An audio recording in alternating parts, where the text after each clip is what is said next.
la polémica de hoy.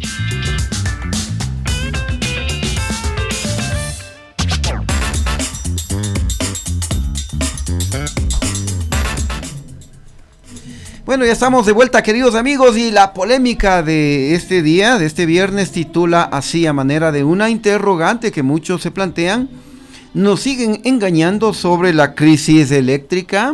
Y vemos al ministro Goncalves, para quienes no lo conozcan, pues ahí junto a la barcaza, una barcaza que debería estar musculosa, generando energía por todo lado, y está ahí en dique seco, así que mejor me la llevo, dice el ministro Goncalves. Bueno, vamos a desarrollarles este tema, porque una vez que fueron ya controlados los incendios forestales en Quito, pues se retoman los apagones, así que a comprar velitas, linternas, etcétera. Ahorita que no hay billete me dicen eso. Los racionamientos de energía eléctrica serán de 10 horas diarias, mi madre, de acuerdo con los cronogramas anunciados hoy por la empresa eléctrica Quito. Gracias, Steffi.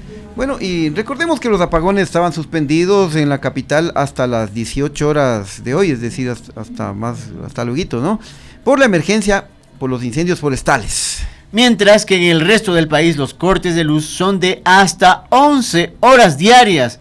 Así que estamos fritos como unas mollejas. Estamos jodidos, ¿no? Y muchos se preguntarán, ¿qué ha hecho pues el gobierno de Daniel Noboa para evitar los racionamientos? Así que para resolver esa pregunta es necesario retroceder en el tiempo para evidenciar que nos han venido cuenteando a los ecuatorianos ya hace algún tiempo. Así es, ¿no? Vamos a mostrarles algunos elementos. El primero tiene que ver con que el entonces candidato Daniel Noboa, en el debate de la primera vuelta presidencial del año pasado, ahí dijo pues que solucionará la crisis energética y la sequía en 9 meses. Claro, no dijo qué meses, pero dijo 9 meses. Dijo 9 meses, claro. Incluso dijo que iba a recibir ayuda de Israel. ¡Ayúdame, Israel! Recordemos. Exactamente, se prevé aproximadamente más de 1000 gigavatios hora de déficit en electricidad para todo el Ecuador. ¿Cómo vas a arreglar ese problema? ¿Cuánto te va a costar? ¿Y en qué tiempo lo vas a ejecutar? 45 segundos, candidato Noboa, para su respuesta. Lo vamos a ejecutar en 9 meses y vamos a invertir en la transmisión eléctrica. También tenemos ya un preacuerdo con el gobierno de Israel para almacenar y purificar y tener reservas de agua limpias para el siguiente año después del Niño, porque el Niño genera pues exceso de agua, pero el siguiente año después del Niño genera sequía. Entonces, para no tener 2 años malos, debemos de tener un plan para no solo el año del Niño, sino el año siguiente. Es importantísimo entender que la administración correcta del agua y la administración correcta de la electricidad es lo que nos va a sacar del hueco en el que estamos hoy en día. Ay. Bueno, ahí está clarito, ¿no? Se iba a solucionar esto en 9 meses. Ya son 10 meses, ¿no? De gobierno. Y además él estaba hablando del Niño y nosotros pensábamos que hablaba del fenómeno del Niño, creo que estaba hablando del furio. Seguramente. Y mira, y dijo que iba a recibir ayuda de Israel. Yo no he escuchado que haya habido nada al respecto. ¿O será que ahora le van a acusar a la vicepresidenta que está allá, que no ha hecho nada? No les des ideas. ¿Por qué les das ideas? O sea, vos decís, ahí está, ahí, ¿por qué no vio el debate? Oye, otro tema para no darles ideas. Esa ha sido la mejor intervención pública de Daniel Noboa. Desde siempre y hasta siempre, viva la patria. Nunca más estuvo en ese plano de responder rápido, medio coherentemente. Nunca. Acuérdate lo que pasó en la última reunión del COE Nacional. No dijo bienvenidos todos, empezamos la reunión y eso fue todo hasta el sol de hoy. Y se marchó. Uh-huh. Bueno, continuemos, ¿no? Mostrándoles toda esta serie de elementos, porque a inicios de enero de este año, ustedes deben recordarlo, queridos amigos, la Asamblea aprobó la denominada Ley No Más Apagones, de iniciativa de Daniel Noboa. Recordemos cómo el gobierno anunciaba con bombos y platillos la aprobación de aquella ley, con la que supuestamente nunca más volverían los apagones. No sigamos dependiendo de que llueva o no llueva en las hidroeléctricas para poder tener energía. Quiero agradecer y felicitar a los asambleístas que hoy dieron muestra que el país es lo primero. Y con una votación histórica se acaba de aprobar la ley No Más Apagones. Ya pues por ley no hay más está. apagones, no Bueno. entiendo que... ¿Por qué se asustan? Ya por ley no hay apagones. Bueno, irán tomando nota, ya van 2 elementos. El primero, lo que iba a solucionar la crisis energética en 9 meses, naranjas. Lo segundo, que se aprobó la ley no más apagones en la asamblea, y con eso ya no iba a haber apagones. Falso. Claro. Y como ustedes saben, queridos amigos, luego pues ya vinieron los primeros apagones en el mes de abril, a pocos días de la consulta popular del 21 de ese mes, ¿no? Ahí fue cuando se chuparon el agua, ¿no? Cuando le habían enchufado el agua de Mazar.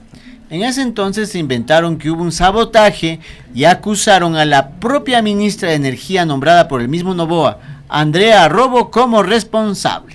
Por supuesto, les vamos a recordar, el entonces secretario de la Administración y hoy ministro de Gobierno, Arturo Félix Wong, él fue personalmente pues a presentar la denuncia en la Fiscalía en contra de Arrobo y de otras 20 personas, la mayoría funcionarios públicos. La denuncia fue por los presuntos delitos de paralización de un servicio público y por traición a la patria, ambos sancionados con una prisión de 1 a 3 años y de 7 a 10 años respectivamente, ambos delitos, de uno a 3 y el otro de 7 a 10. Pero es importante también recordar quiénes fueron los acusados de este supuesto sabotaje.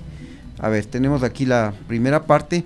Está Andrea Arrobo, exministra de Energía y Minas, Ramiro Díaz Castro, viceministro de Electricidad y Energía Renovable, Roberto Vinicio Carrión, coordinador técnico de regulación y control eléctrico, Luis Roberto Torres Portilla, subsecretario de Distribución y Comercialización de Energía Eléctrica, Vinicio Pardo Salazar, subsecretario de Generación y Transmisión Eléctrica, Diego Aníbal Arias Casco, director de regulación técnica del sector eléctrico, Medardo Cadena, asesor técnico del director ejecutivo de OLADE, Esteban Albornoz, asesor técnico del alcalde de Cuenca, y también Diego Pereira Vallas, subgerente financiero encargado de Transelectric, dice, ¿no? Claro. Y recordemos que a su momento Esteban Albornoz dijo, pero si yo nunca he trabajado en el municipio de Cuenca, ¿cómo puedo ser asesor? Y tenemos la siguiente parte de la lista de acusados, de denunciados del supuesto sabotaje. Ah, ¿no? Es que esto sigue, pues. Ah. Sigue con Joana Piedad Ventimilla Aguilar. Ella era, pues supongo yo, subgerente administrativa encargada y especialista de talento humano de Transelectric. José Israel Moreno Ladines, vicepresidente de la empresa eléctrica Quito. Paul Urgilés, gerente general subrogante de CELEC. Katia Delgado, directora ejecutiva de la Agencia de Regulación ARCERNIR. Adrián Moreno, ex asesor de la ministra Arrobo. Marco Valencia, asesor del gerente de CELEC. Wilson Mejía, jefe de mantenimiento de CELEC. Esmeralda Tipán, empresa eléctrica Quito. Andrés Chávez, asesor de la directora ejecutiva de la agencia. Emilio Calle, gerente general de la empresa eléctrica Quito. Enrique Vega, gerente Coca-Cola Sinclair, Silvana Granizo, gerente de Transelectric, y José Medardo Cadena Mosquera, con cédula 3. Así es. Brevemente revisemos la parte medular de la acusación contra Arrobo y otros funcionarios. En la denuncia se decía textualmente, a ver, pongamos esta, ya. Textualmente dice, en su calidad de máxima autoridad de electricidad, la señora Arrobo, de manera premeditada, ocultó información presentada por SENACE en el Comité de Crisis Energética, según informó SENACE a la Secretaría General de la Administración Pública el 16 de abril de 2024. La señora Arrobo habría intencionalmente suprimido y deshecho las advertencias y alertas con la finalidad de que esta grave situación no sea conocida para la toma de decisiones. Bueno, hasta ahí nomás, ¿no? Sí. Ahí está, esa era la las grave otras personas también. Las otras también. Por iguales términos, dice la acusación. Pero esta denuncia fue presentada en la Fiscalía el 16 de abril. ¿Cuántos meses han pasado? Mayo, junio, julio, agosto, septiembre, 5. 5, llevamos para los 6 meses. Y muchos se preguntarán cuánto se ha avanzado en las investigaciones después de más de 5 meses. Pues déjenme decirles que absolutamente nada, porque hemos revisado, no hay nada. Sí, absolutamente nada. ¿Sí? Es más, algunos de los principales acusados continúan laborando en el Ministerio de Energía, incluso en altos cargos de libre remoción. Exactamente, les vamos a poner solo un ejemplo. A ver. Luis Roberto Torres Portilla, quien al momento de la denuncia se desempeñaba como subsecretario encargado de distribución y comercialización de energía, ahora ocupa la función de director de expansión y de la gestión técnica y operativa de distribución de energía. Esto está medio raro, ¿no? Aquí tenemos la imagen, él consta en la nómina, que lo hemos sacado, esto es información pública. Ahí dice clarito: Torres Portilla Luis Roberto, director de expansión y de la gestión técnica y operativa de distribución de energía eléctrica. Esto es bastante extraño porque miren, este es solo un ejemplo, ¿no? A ese señor ocupaba un alto cargo de libre remoción. Si tú le demandas, por supuesto, sabotaje, lo mínimo es que le votas, si es de libre remoción, porque son cargos de confianza. Pero ahora aparece en otro cargo como director. ¡Qué incoherencia! Hay una incoherencia total, ¿no? ¡Qué incoherencia, ¿no?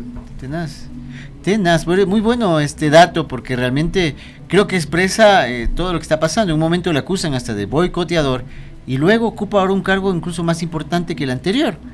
De no creer, Adrián.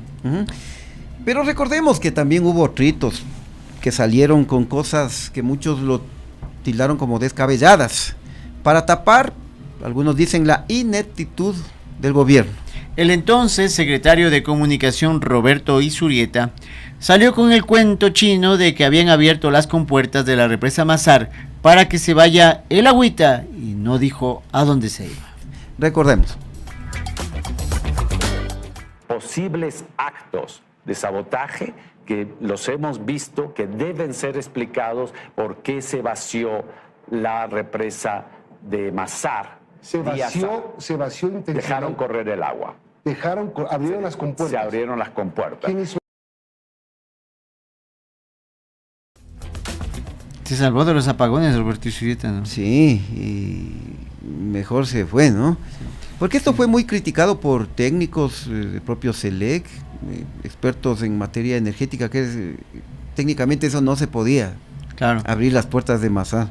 Nos explicaban igual con manzanitas de que eso no se podía hacer. Así es, ¿no? Pero volvamos a la ex ministra de Energía, Andrea Arrobo, porque a ella le acusaron de haber ocultado información, que lo habría hecho de manera deliberada, ¿no? Eso consta en la denuncia en la fiscalía. Pero resulta que Arrobo sí le alertó a Noboa sobre la situación energética. No me digas. Una investigación del medio digital La Defensa revela conversaciones entre Arrobo y el presidente al tenor de la emergencia eléctrica. Abril, 14 días antes de ser acusada de sabotaje, Andrea Arrobo le cuenta al presidente vía mensaje escrito que por la escasez de lluvias, la cuenca del Austro tiene una sequía intensa y la demanda de energía presenta un aumento del 10% en comparación al año pasado. Coca-Cola no es suficiente, le dice. No resistirá. Noboa no responde. El recorrido de Arturo Félix Wong con Arrobo, de acuerdo a datos de la investigación a los que accedió este medio, había sido el viernes 12. Allí se constataron los bajos caudales. El domingo 14 de abril a las 13 se instala el comité de crisis. De acuerdo a la información del caso, estuvieron Arrobo y Wong en Senace, viendo cómo Mazar bajaba hasta 70 metros cúbicos por segundo. Andrea le escribe nuevamente al presidente de la República y le dice que podía salir con un boletín de prensa. La defensa accedió a esos mensajes. Todavía no sabemos si llueve, no voy a perder la consulta por mala planificación, le dice el presidente. La consulta popular con referendo tenía lugar el siguiente domingo, exactamente el 21 de abril. Andrea le dice que tiene que enviar el boletín para que el silencio no lo golpee en esa contienda electoral. Él responde: quiero ver otras opciones. Pero no había otras opciones. No tenía que ser una lluvia, tenía que ser un aguacero torrencial de días para paliar esa crisis de sequía. Bueno, bastante grave. Lo que aquí se está diciendo es que es falso que la entonces ministra Arrobo no le haya alertado al presidente Noboa. Sí lo hizo, se mostraron incluso chats, pero esto era a escasos días de la consulta popular del 21 de abril, entonces si es que se revelaba que hay crisis, eso le restaba puntos obviamente en la consulta popular, le restaba votos, entonces eso es lo que se está explicando, que Noboa no le autorizó a Arrobo, porque incluso tenía ella un boletín de prensa y quería hacer una exposición para explicar la crítica situación de las centrales hidroeléctricas. Además hay que se cae totalmente la acusación de que ocultaron intencionalmente información, porque le están diciendo claramente la situación al presidente y él es el que más bien dice, voy a buscar otras alternativas. Exactamente, entonces, y como ya lo señalamos también, siendo algo tan grave, un sabotaje, imagínate, que no haya avances en las investigaciones. Y que lo pongan a uno de ellos a un cargo aún más importante que tenía que al inicio de todo este proceso, también te dice muchísimo, ¿no? Así es, y bueno, llamémoslo así, el show, o más bien dicho, la tomadura de pelo, continuó el 2 de julio pasado, cuando fue nombrado Antonio Goncalves como ministro de Energía, ¿no? Porque quien estaba hasta ese día encargado del ministerio era Roberto Luque, y dijo que venían grandes anuncios en materia energética con la llegada de este nuevo ministro. Con Antonio te queremos contar que tenemos grandes anuncios las próximas semanas en el sector energético. Ya. Antonio Goncalves. Eso fue el 2 de julio. Luque anunciaba que va a haber grandes anuncios en materia energética con el nuevo ministro Goncalves. Pero ¿saben cuál ha sido ese gran anuncio? Que va a haber apagones, ese ha sido. Por Esas eran grandes noticias. Por eso decía que era grande, porque son tremendos apagones los que nos iban a dar. Exactamente, porque el gran anuncio fue la decisión de ejecutar racionamientos de energía hasta 11 horas diarias, imagínate. Como ahora, imagínate. Ahora el pretexto ya no fueron los sabotajes ni los incendios forestales. Ahora resulta que la culpa en ese momento ha sido de un gobierno que construyó demasiadas centrales hidroeléctricas y como no llueve, pues salado. Así es, ¿no? Entonces muchos dirán que este es un nuevo pretexto, ¿no? Porque antes culpa de los sabotajes. Antes era culpa que no había la ley antiapagones.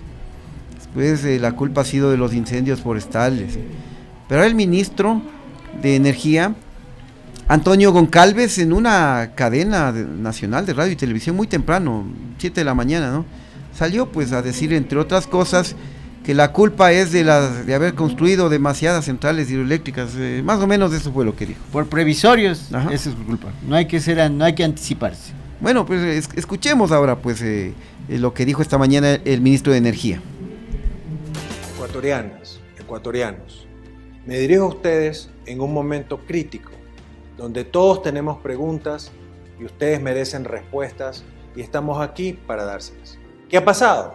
¿Por qué? ¿Qué estamos haciendo para remediarlo? Para entenderlo, tenemos que remontarnos décadas atrás, cuando se apostó que la producción energética del país dependiera principalmente de una variable, la existencia o ausencia de agua. Hoy estamos en un punto donde 72% de nuestra matriz energética depende de la hidrología. Eso significa que cuando el caudal de nuestros ríos es bajo, impacta directamente en la producción de la energía eléctrica. Como se dice coloquialmente, se pusieron todos los recursos en una misma canasta. ¿Qué es lo más grave? Que este modelo no se adapta al cambio climático, cuyas consecuencias estamos viviendo en carne propia. No solamente en el Ecuador, sino en la región.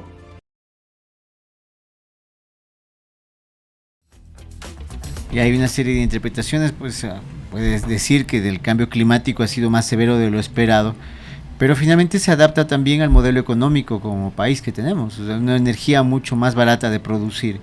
Ecuador no es un país rico en ese sentido y tiene la capacidad de tener esta energía, pues entiendo yo, si pones centrales de un lado oriental y del lado occidental y también unas reservas termoeléctricas, pues ahí tienes un modelo, por lo menos un plan nacional de energía que este gobierno todavía no llega a alcanzar. Así es, y el ministro Goncalves también anunció que el gobierno está contratando energía en 3 bloques por un total de 1.341 megavatios. Con eso solucionado, ¿no? Porque el déficit era de 1.000 megavatios, ¿no? 1080. Ajá, Sí, exactamente. El primero es por 341 megavatios, de los cuales 100 ya están operativos y corresponden a la famosísima barcaza turca. Este primer bloque se completará hasta fin de año. El segundo es por 800 megavatios y se contratará el próximo año. Y el tercero por 200 megavatios y según el ministro de Energía, esto ya está en marcha. Pero muchos dirán, ¿será ahora sí de creerle al ministro Goncalves? cuando el mismo Antonio Goncalves aseguró la semana pasada que los apagones solo serían de 2 a 4 horas diarias. Así es, eso dijo, lo vamos a recordar. Sin embargo, los cortes efectivos a las familias van a depender de dónde se hacen los trabajos, de cuál es la distribuidora, y no van a ser más, van a ser entre 2 y 4 horas máximo. Entonces, eso primero para aclarar. Ahí estaba, esto de 2 es bastante, a 4 horas. Sí, esto es bastante... a muchas personas les puede indignar esto porque prácticamente es una tomadura de pelo. ¿Cómo es posible que un ministro, la semana pasada nomás puesto, en esta entrevista con una cadena de radios, estaba el periodista Osvaldo Morocho, el Jorge Ñacato, etcétera. ¿Cómo puede ser el ministro que diga, y bueno, y de paso también, primero anunciaron que los cortes iban a ser únicamente en la madrugada, de 10 de la noche a 5 de la mañana, así era, ¿no? Por eso estaban retrasando el ingreso a los colegios una hora más tarde. Entonces anunciaron que la próxima semana, que esta semana, y los cortes eran de 10 de la mañana a 5 de la mañana. Y resulta que el fin de semana de golpe nos agarraron los apagones, ¿no es cierto? Y el ministro anunciaba que y él dijo, vale la pena hacer esta aclaración. Los cortes reales para las familias no van a ser más de 2 a 4 horas. Y hoy nos están clavando 11 horas diarias. Y acá en el caso de Quito, 10 horas diarias. Entonces, por eso lo que tú decías, será hora de creerles. Pero sí coge el ejemplo del presidente de la República. Dijo que esto se arregla en 9 meses. Que van a traer cooperación israelita para este tema. Que van a enfrentar la situación. Que la culpa ha sido de los apagones también, de los sabotajes, digamos. Bueno, diga lo que digan. Él dijo en el debate que esto se arreglaba en 9 meses y que eso ya tenía, que por eso había que votar por él. Pues aquí estamos, pues ya son 10 meses y contando, y la situación cada día está peor. ¿Y ahora a quién le echamos la culpa? Y mira, a las zarigüeyas. Y mira, lo que se hizo hoy en una rueda de prensa en la que justamente estuvo al frente el ministro de Energía, también fue una payasada. Hay que decir las cosas como son. Ustedes recuerdan, amigos, que la famosa barcaza turca, con una capacidad de generación de 100 megavatios, llegó a generar ayer, hace 2 días, 12 megavatios, la 12ª parte de su capacidad. ¿Por qué? Y lo que pasó hoy en la rueda de prensa es que la sapería, hay que decirlo así, resulta que reciben a los medios de comunicación, hacen una lista a los periodistas que le quieran preguntar al ministro, y al final les permiten preguntar solo a los medios aliados, al canal público Ecuador TV, a La Data, medio digital también que apoya al gobierno, y cuando el resto de periodistas querían preguntar, les dicen gracias, no, ya no hay preguntas. Y obviamente que lo que se quería preguntar es qué está pasando con esta famosa barcaza que no está operando al 100%. Uno de los tantos temas. Y el ministro se va sin responder. No puede ser. Entonces imagínate. Es que hay que ser optimistas, como dice Diana Jaco. Por supuesto. Le quitamos el optimismo cuando preguntamos, pues, ¿no es cierto, abuelito? A vos también te quitan el optimismo. Muy bien, sí te veo bastante. ¿Qué te ha pasado hoy? Estás como decaído. ¿Te sientes mal? La lluvia, ¿no te gusta la lluvia? Es que está desconcentrado también porque al lado están en farra, tremenda farra. Ah, tremenda están farra. Con parlantes. Es que esa lluvia le despeina, sí. Pues entendamos. Tanto tiempo que demoró en peinarse hoy para que venga la lluvia aquí a despeinarle. Bueno, y ya para ir cerrando, también el expresidente Rafael Correa le respondió, ¿no? Le respondió al ministro de Energía, Antonio Goncalves. A ver, vos que tienes voz de locutor, leámosle. Basta de engañar al país. El ministro Goncalves miente. Ojalá el 100% de la energía fuera hidráulica, limpia, renovable y barata. Él lo sabe, pero siempre hay que tener un parque termoeléctrico de respaldo, el cual dejaron destruir. Además, debieron acabar el 5% faltante. Desde hace 8 años de Toachi Pilatón, así como el proyecto Jubones, todos en las estribaciones occidentales de la cordillera. Y así se diversificaba el riesgo de sequía. La crisis energética se cocinó estos últimos 7 años, pero también es culpa de este gobierno, porque todos sabían que iba a haber estiaje. Noboa ofreció en campaña resolver el problema eléctrico en 9 meses y no hicieron nada. Tan perdidos estaban que Noboa aseguró que el problema era la transmisión, cuando el problema es la generación. Ya en el gobierno vendieron humo con la ley No Más Apagones aprobada en enero, diciendo que con eso se solucionaba el problema. No, ejecutaron el presupuesto del sector eléctrico, no intervinieron de urgencia el parque termoeléctrico, que era lo obvio hacer. De urgencia contrataron una barcaza, en realidad un buque, con tufo de corrupción y sin que se cumpla el objetivo. Basta de engaños y de hablar tonterías. Los datos son contundentes. Bueno, y para finalizar también hay que recordar que en una de las comparecencias de las autoridades energéticas en la Asamblea Nacional, ahí pues se reveló que la inversión en el área energética no llegaba ni al 10%. Claro. Es decir, tenían recursos y no invirtieron, no tomaron las previsiones para que no haya los apagones. Y ahora salen a anunciarnos maravillas. ¿Y qué hicieron los 9 meses? Eso es lo que no sabemos. Y lo más grave es que las autoridades no dan la cara para que se les pueda preguntar, porque solo hacen cadenas nacionales, llaman a ruedas de prensa que resultan ser una farsa y que solo permiten 2 o 3 preguntas de medios aliados y no dejan que los medios críticos planteen sus interrogantes. Pues. Solo buscan medios optimistas. Exactamente. Que bueno, yo quisiera saber qué hicieron 9 meses. Bueno, el tema de la seguridad y demás, pero este tema estaba en la carpeta, de esto habló en el debate justamente, o sea que no es algo que le sorprendió. Por supuesto, y es indiscutible que la sequía está afectando no solo al Ecuador, sino a toda la región, esto es evidente, pero si se hubiesen tomado previsiones, no tendríamos apagones de 10 horas, sino, qué sé yo, de 2 horas, de 3 horas. Hubiera sido, menos el impacto, pues, ¿no? Totalmente. Entonces, para finalizar, demos el paso a la Liz nuevamente, por favor, mi querido Javi. Liz, ¿estás ahí?